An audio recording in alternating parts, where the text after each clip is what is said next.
Hello friends, welcome back to the channel. It's your host, Street Urchin. Get to the chopper! I rolled out of bed this morning at the ungodly hour of 10:39 and found out that everything was just going wrong today. Computers acting up, the cameras being weird. There was pizza in the fridge.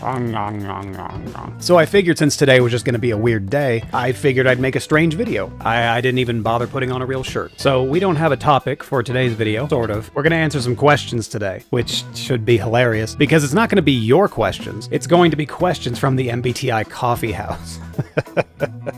So no script, no prep, just see what the coffee house has to offer today. Let's see, some good questions. All right, question number 1. I wish I could say this to an ENFJ girl who's trying hard to be my friend. I don't know how to deal with her. Not really a question, but we'll take it. An ENFJ female who has to try too hard to be your friend. That's, stupid. ENFJs don't have a hard time getting anyone to be their friend. From a very early age, ENFJs have had virtually no trouble getting adults to be their friend, which, should be careful about that. So they shouldn't have to try very hard to get you to be their friend. As for not knowing how to deal with her, don't worry. They should be focusing way too hard on their own plans and goals. They don't have the kind of time to be, trying to convince you to be their friend. Unless you're, I don't know, like rich or you know people in high society that can help them move up. Otherwise, they're not going to bother, or they're not an ENFJ. Starting the day off with someone that doesn't know cognitive functions very well. All right, the next question. Which types are more likely to display traits of psychopathy?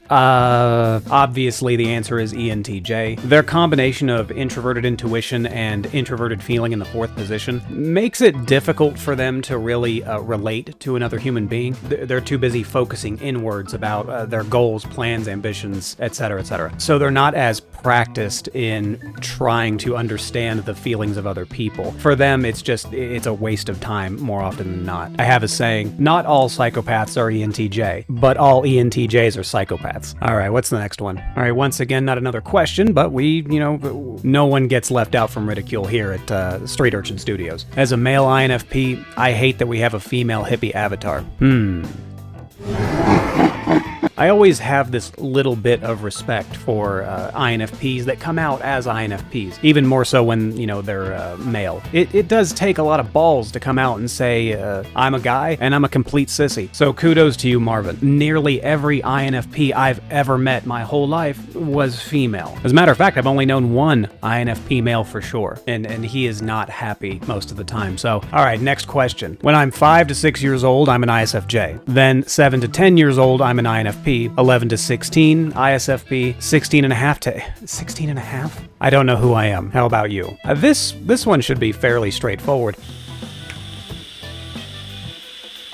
I'd say from 5 to 6, disobedient child. 7 to 10, prankster child. 11 to 16 years old, philosopher. 16 to 18, ass. And when I hit 25, I learned that, I was just an ENTP. Oh, this next one's gonna upset me. I'm really struggling with J and T traits at the moment. What? I find ENFJs, INFJs, ISTJs, and also thinking types in general will communicate factual information so confidently that I take what they are saying as true.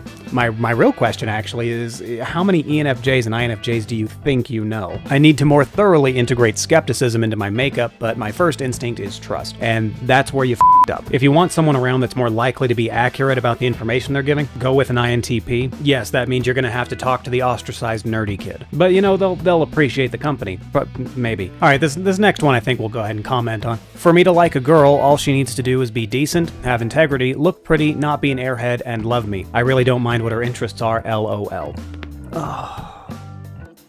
And if her interests involve having a train run on her regularly, I guess you'll be okay with that.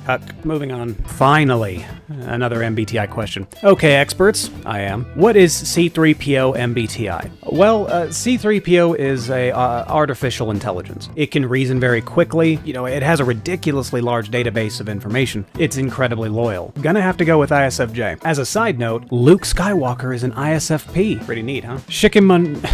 Shikamaru Nara of the anime Naruto and Boruto is the perfect example of an INTP. You are the perfect example of someone that doesn't understand cognitive functions. Shikamaru is, I believe, actually an ESTP. There are plenty of ESTPs out there that are very, very lazy. They do the minimal things to get by, but they're obviously very clever. They know how to min-max life, and that's exactly what Shikamaru does. I never remember a time where Shikamaru was, actually awkward in conversation or acted even slightly Aspergery. So once again, welcome to my hell. Select the most likable MBTI type other than your own. I don't even like me, so, that's, fair. The most likable one objectively, of course, is going to be the ENFJ. That's their whole job in life is to be likable. More MBTI questions, please. Guess my type, bitches. Your type is old and seeking attention. Congratulations. By faith, an introvert will become an extrovert. Retarded. This one's from Karen Snowflake. Love the name. Are introverts more likely to like horror? Because they'll always feel that someone's right behind them. I think, if anything, introverts are more likely to enjoy maybe romantic movies, because they just never feel that people really understand them. Oh. Yeah, no one cares. But I've seen all personalities, introvert or extrovert, enjoy horror movies, so state your mental disorder if you have one, sexuality, height, and MBTI type. As for my mental disorder, well, I'm an ENTP. My sexuality, well, I think Alucard said it best. There's no one alive who could comprehend my sexual preference. Height, I'm actually 6 feet tall. I paid $23,000 for my wolf suit.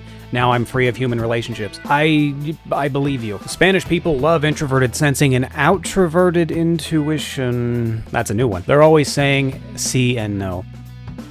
Moving on. Emma asks, easier ways to find out your MBTI. The easiest way is to come to my Discord and have a chat with me. Oh my goodness. Thinkers can have times where they often cry too. Well, if they're crying often, then they're not spending a lot of time thinking, are they? Priscilla asks, what sources do you use to study cognitive functions? I use Reality as my source, but if you need to fall back on the basics, there is actually an official MBTI website with the cognitive function definitions. For the love of, I urge you to go look at it. All right, we have time for one more question, I think, because I'm about at my limit. What kind of girls do INTP males typically like? Ones that like them, presumably. They're not exactly swimming in it, if you know what I mean. These Facebook groups just kill my soul. If you enjoyed what you saw, make sure to hit that like and subscribe button. Links to Discord are down below in case you feel like chatting it up. But that's all I've got for today's video, and I'll catch you later. Bye!